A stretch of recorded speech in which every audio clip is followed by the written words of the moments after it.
amazina nk'uko babivuze nitwa Emmanuel Habarurema, ntabwo ari ubwa mbere mpagaze ahangaha kandi ndakeka atari no bwa nyuma.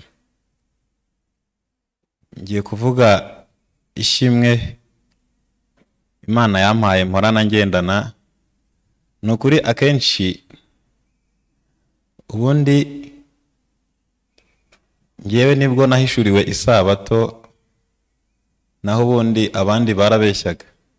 Hari ukuntu umuntu akubwira ngo yararuhutse ariko muri we atararuhutse, yewe wanabibona ukabona kuko atanaruhutse. Nese ku mugani umuntu ari kuririmba ngo Uwiteka umucamanza mbonyeho amaraso, ntancira urubanza rubi anyitukiranutse. Mu kanya ukajya ukumva ngo Imana inyeze. Nyine biba bigoye, gusa ishimwe ngiye gutambutsa, shima Imana wo mu ijuru ko yankuye mu banyabyaha. Byari bikomeye, ngiye na n'ubu njya nongera nkasubira inyuma. Ntabwo mfite imyaka myinshi, mfite imyaka 27, ariko nko mu myaka 15 ahantu henshi bagerageza kujya gusengera narize kujyayo. Kandi mu by'ukuri nk'ahantu nakuriye ngiye nari inyangamugayo, nta ngeso mbi nari naragiyemo, ariko muri nge nahoraga mfite ubwoba bw'uburyo nshaka gutungana. Nagiye kanyarira mvuye Karongi ngikanyarira n'amaguru, ubwo n'urugendo rutoroshye. Nzi neza ko n'ubu ngubu iyo mvuye hano njya Kicukiro ndatega, ariko njye navuye Karongi njya ikanyarira n'amaguru. Urumva icyo ni kimwe byibuze Imana yanduhuye. Ikindi, nubwo najyaga hikanyarira nagarukaga n'ubundi mu mutima nkikiremereye. Twaturi kubyina bya bindi Imana iraje, tukaba tumeze neza, ariko twabamana kudusezerera nabwo ukumva ufite ikindi kibazo. Hari nubwo igikundi mwaga muri kumwe nacyo cyagenda ugatangira nawe ikindi kugira ngo byibuze ubutungana. Ishimwe nshima Imana n'ubundi riba mu Bakorino ba kabiri ibice 5 umurongo waho wa 21, utarigeze kumenya icyaha Imana yamuhinduye icyaha ku bwacu. Amen.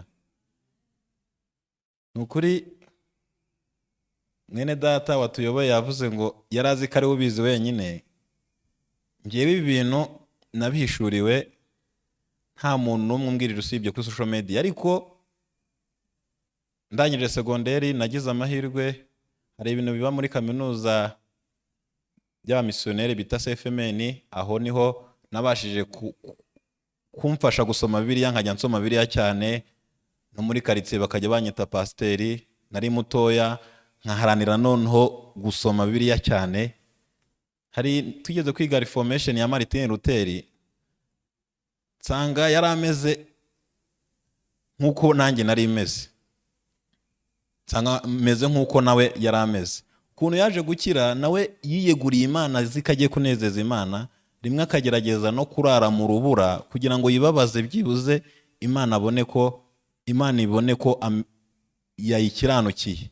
Nyuma aho biranga, bari bafite n'ubundi buryo bwo kugurisha imbabazi, biranga. Ariko nawe ahishura ubutumwa bwiza, yabonye ko ibyo yari arimo bitari byo, yewe baranamurwanya. Ni naho amatorero menshi nzi yagiye avukira yizera Yesu Kristo nk'umwami n'umukiza. Rero nanjye iyo CFMN ntago yankijije, kuko ahubwo byaranambabaje.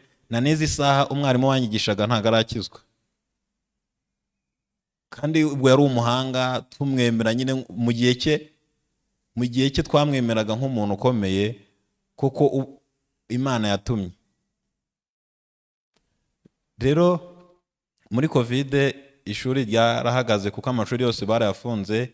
2020 ngira ngo narabivuze, nibwo numvishe radio ruvuga ati ibintu dukora, hariho deba y'abagabo babiri, ati imirimo dukora ntago ariyo ituma umuntu akiranuka. undi ese umuntu akiranuka gute?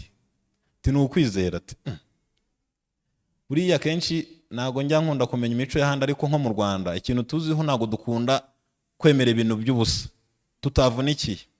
Kereka hari urubyiruko, nk'umuntu mukuru biragoye kumubwira ati iyi karita iriho amafaranga y'ijyane, biragoye. Agakiza ni ubusa, nta nubwo ari wenda ubuntu bushobora kwiturwa, ariko ubundi agakiza twahawe njye mbona ari nk'ubusa. Narizeye kandi nuko kwizera ni Imana yakunkizemo, kuko yarabanje ica intege gukiranuka kwanjye, numva ko ntacyo ndicyo. Noneho numvishe ko ntacyo ndicyo, n'ibyo nashakaga gukora numva ko Imana yabikoreye ku musaraba ubwo yoherezaga umwana wayo. Noneho ngo nimbyizere ibyo ngibyo, nanjye mbe mbaye umuntu. Amena. Mu by'ukuri akenshi ubugingo ni ikintu gihenze, kuko ugiye nko kugura ku giciro biragoye. Nta mafaranga, nta kiguzi, nta kintu wabona utanga. Akenshi iyo tuvuga ngo Imana yaduhaye agakiza, ku muntu utagafite barakerenza, ariko hanze aha ngaha abantu baravunika, abantu barababaye ku rwego utakumva. Njya ntekereza mu myaka nari mfite, umuruho nari mfite, kandi hanze bakanyita umupasiteri, banyitaga pasiteri nkiri mutoya, ariko muri njyewe nkahora mfite urubanza. Rero nshimye Imana ko yankijije ikampa agakiza ku buntu. Ubu nanjye mu bazajya mu ijuru ndimo. Imana ibahe umugisha.